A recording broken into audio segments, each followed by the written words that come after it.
Hello दोस्तों। तो कैसे हैं आप लोग? उम्मीद करता हूँ अच्छे होंगे। मैं भी बहुत अच्छा हूँ। तो आज हम लोग क्लास 10th का जो गणित पढ़ रहे हैं उसमें चैप्टर नंबर 4 पढ़ेंगे, द्विघात समीकरण। और जैसा कि मैंने आपको बताया है कि इसमें हम सिर्फ इम्पोर्टेंट क्वेश्चंस कर रहे हैं, ठीक है, जो आपके एग्ज़ाम में आने वाले हैं, ठीक है, जो मतलब आने लायक होंगे या जिनकी उम्मीद 101% उम्मीद होगी, ठीक है। तो देखो, द्विघात समीकरण का पहले मैं थोड़ा सा कॉन्सेप्ट बता देता हूँ कि क्या होता है क्या नहीं होता है, ठीक है। उसके बाद में हम क्वेश्चंस करते हैं। तो देखो, द्विघात समीकरण का मतलब है जैसे हमारे पास में कोई बहुपद लिखा हुआ है, ठीक है। बहुपद मान लो पी एक्स बराबर इस टाइप का लिखा हुआ है 2x² प्लस 5x और प्लस 3, ऐसा मान लो लिखा हुआ है, ठीक है। तो अभी तो ये एक बहुपद है। इस बहुपद की सबसे ज़्यादा घात कितनी है? 2, ठीक है। तो ये द्विघात बहुपद हो गया। क्लियर? क्या हो गया? द्विघात बहुपद हो गया। इसी प्रकार से मान लो हमारे पास में पी एक्स बराबर लिखा हुआ हो x³ प्लस 2x² और प्लस 3x और प्लस 6, ये मान लो लिखा हुआ है। तो इसमें सबसे ज़्यादा बहुपद की घात कितनी है? 3। कितनी घात है? 3। तो ये त्रिघात बहुपद हो गया। ये कौन सा हो गया? त्रिघात। समझ में आया? तो द्विघात और त्रिघात आप पहचान लेंगे और ये हमारा द्विघात हो गया। मान लो मैं कहना ये चाह रहा हूँ कि जिस बहुपद में जितनी ज़्यादा घात हो वो उतनी घात का बहुपद हो जाता है। अच्छा, अब हमें पढ़ना है द्विघात समीकरण।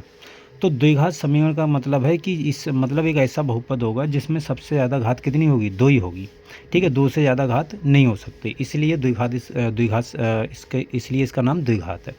तो ये द्विघात बहुपद हो गया। अब ये जो बहुपद है 2x²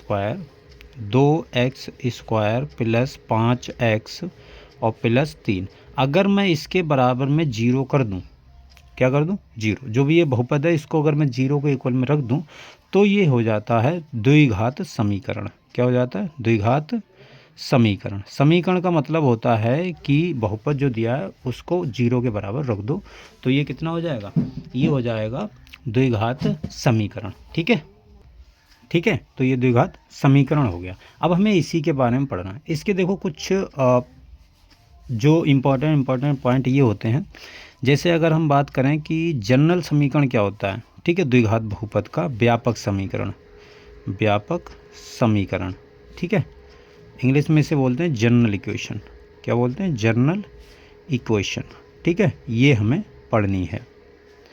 अब जो द्विघात समीकरण की व्यापक समीकरण होती है वो ये होती है ax² plus bx plus c बराबर 0, ठीक है।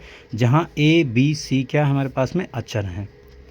a b c अचर, ठीक है, अचर हैं।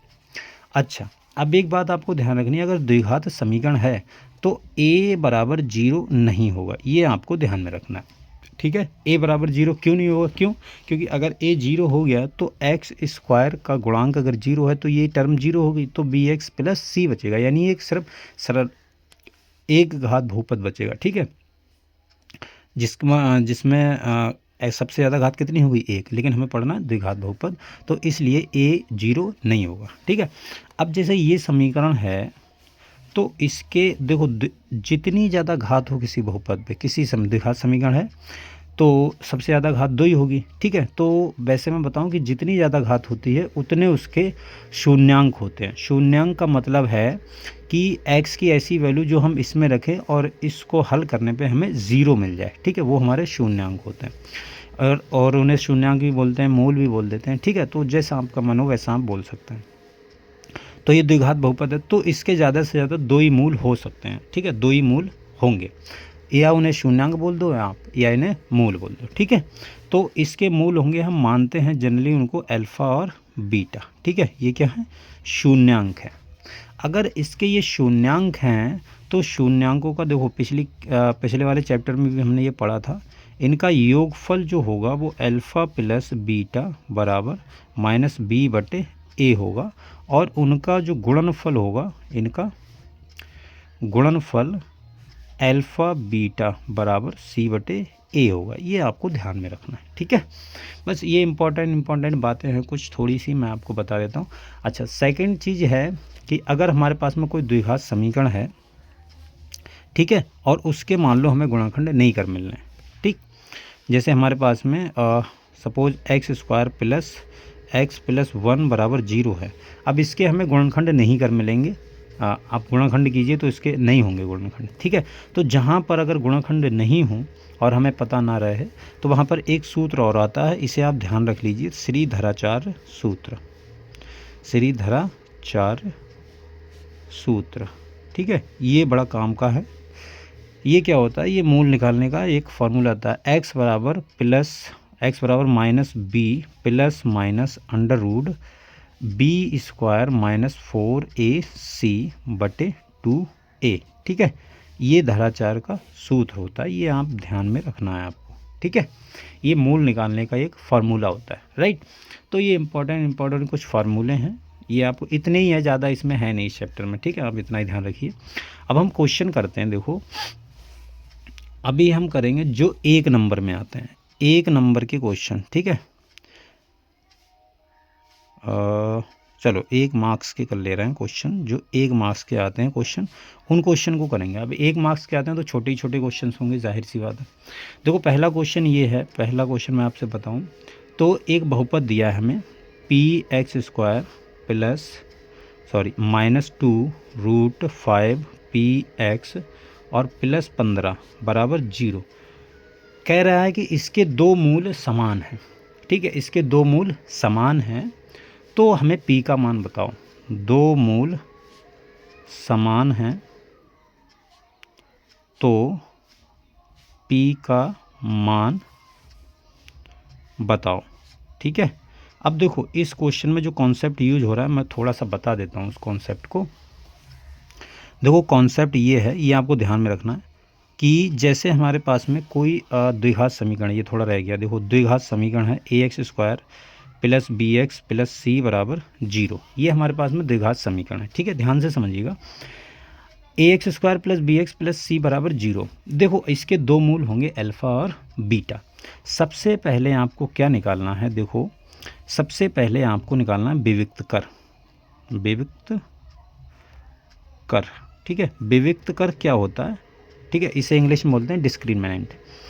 विविक्त कर को हम बोलते हैं डी, ठीक है। और डी बराबर होता है बी स्क्वायर माइनस 4ac, ठीक है। कोई बहुपद दिया है उसका सबसे पहले आप विविक्त कर निकालिए, बी स्क्वायर माइनस 4ac निकाल लिया।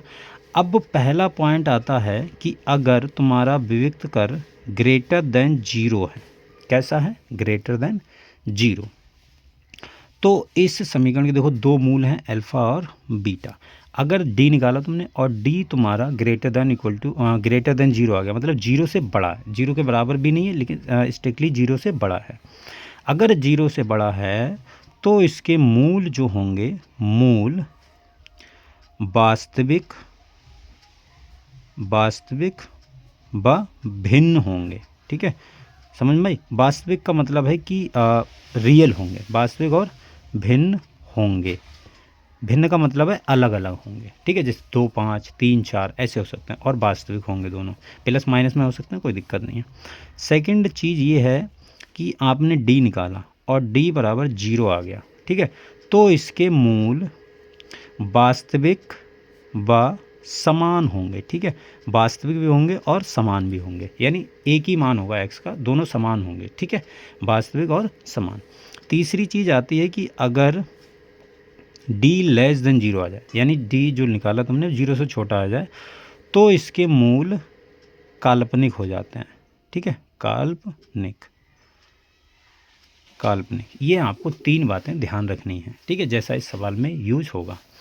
अब देखिए इस सवाल को हम करते हैं, ये जो सवाल है उसका हल करते हैं। ये कॉन्सेप्ट आप ध्यान में रखना, ये वाला पूरा, ठीक है। यहाँ तक मैंने कॉन्सेप्ट बता दिया, इसको ध्यान में रखना। अब जो सवाल है, सवाल ये है कि पी एक्स स्क्वायर और माइनस का 2√5x पी एक्स और प्लस का 15 बराबर 0। अब इसके मूल कैसे दिए, मूल दिए हैं इसके समान, ठीक है, यानी बराबर। तो समान मूल दिए हैं तो ये वाली कौन चीज़ लगेगी। सबसे पहले आप यहाँ पर देखिए a बराबर क्या है, a बराबर p है। a बराबर का मतलब है कि आप इससे तुलना कीजिए इससे, और एक्स स्क्वायर का गुणांक a होता है यहाँ पर, तो यहाँ पर क्या है एक्स स्क्वायर का गुणांक पी। अच्छा b बराबर क्या है, b बराबर जो x का गुणांक होता है पूरा ये चिन्ह के साथ -2√5p और c बराबर कितना है 15। अब यहाँ से आप d निकालिए, d बराबर b स्क्वायर -4ac। ठीक है, अब d निकालने की यहाँ पर ज़रूरत नहीं है क्योंकि d हमें दिया है कैसा है, समान है, मूल कैसे है समान, तो d बराबर 0 होगा ही होगा। क्लियर, मूल समान दिए हैं तो d बराबर 0 होगा। इसका मतलब है कि b स्क्वायर -4ac बराबर 0 होगा। क्लियर, ये चीज़ समझ में आई। तो यहाँ पर अगर आप देखेंगे b का मान कितना -2√5p का स्क्वायर -4 और a का मान है p और c का मान है 15। ठीक है, बराबर 0। क्लियर, तो यहाँ से आप करेंगे इसका गुणा करेंगे तो ये हो जाएगा 4 × 5, 2 का वर्ग 4 और √5 का वर्ग 5 और p स्क्वायर माइनस का 15 चौका 60p बराबर 0। ठीक है, यहाँ पर मैं इधर कर देता हूँ तो 4 पंजे 20 p स्क्वायर माइनस का 60p बराबर 0। 20 से अगर आप भाग दे देंगे तो 20 और 20 तियाँ 60 होते हैं तो 3p बराबर 0। यहाँ से p कॉमन ले लीजिए, तो p कॉमन लेंगे तो p -3 बराबर 0। तो एक p का मान आ गया तुम्हारे पास में, एक p का मान आ गया 0 और एक p का मान आ गया 3। तो ये दो मान होंगे 3 और 0। ठीक है, अब हमें पता है p किसका गुणांक है, एक्स स्क्वायर का गुणांक है, तो हमें पता है कि ये 0 होना नहीं चाहिए भाई। अगर ये 0 हो गया तो ये द्विघात बहुपद ही नहीं रहेगा। ठीक है, चूँकि p ≠ 0 इसलिए p बराबर 3। तो p का मान कितना आ गया 3। ये आपका आंसर होगा। 1 नंबर का सवाल आता है, ये ध्यान में रखना। ठीक है, तो देखिए अगली क्लास में हम और भी अच्छे से सवाल करेंगे। ठीक है, जो और भी क्वेश्चंस एग्ज़ाम में आने वाले हैं तुम्हारे इम्पॉर्टेंट। ठीक है, तब तक यहाँ तक आप इसको अच्छे से समझ लीजिए, अच्छे से नोट कर लीजिए। ठीक है, चलिए फिर आज के लिए इतना रखते हैं, मिलते हैं अगली वीडियो में, तब तक के लिए बाय।